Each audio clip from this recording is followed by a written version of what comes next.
Some have no knowledge of God at all, much less his Spirit and the truth, which of course raises difficult questions for many people in the world.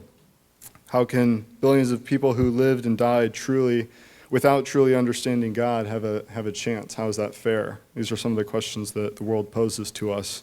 What about whole nations who have never even heard of the truth of God?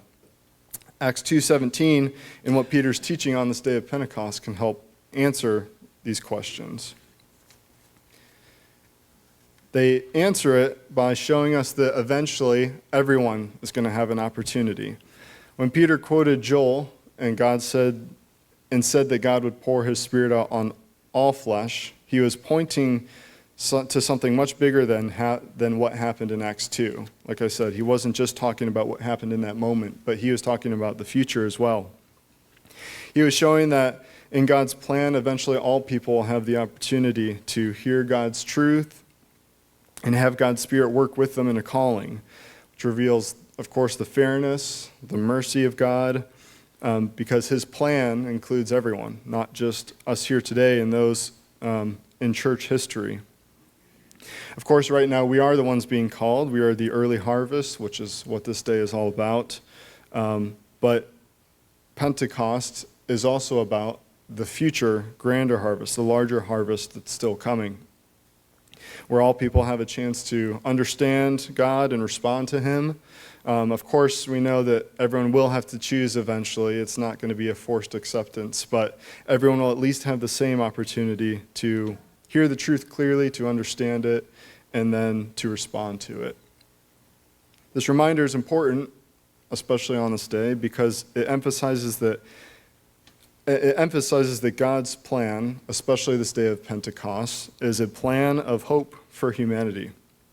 Sometimes during this day, maybe we'll think about just what's happening with us, with the first fruits, with what happened in Acts 2, with God's church, but it also points forward to the future, as does the entirety of God's Holy Day plan, which gives us real hope, and it gives the world hope, and it gives us something positive to preach to the world.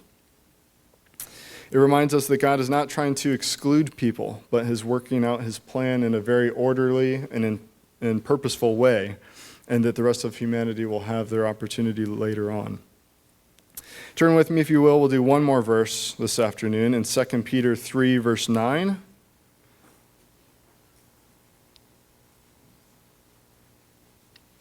Second and last verse, a very encouraging verse we should all be familiar with.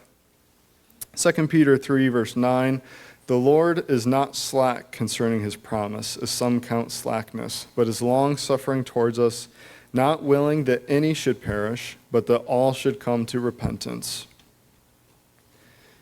So God is going to give everyone a chance to repent. He will pour out his Spirit on the entire world and make sure that everyone understands his truth and his plan, and will give everyone the chance to accept that plan if they desire. This has always been God's heart, God's intention. He wants everyone to join his family.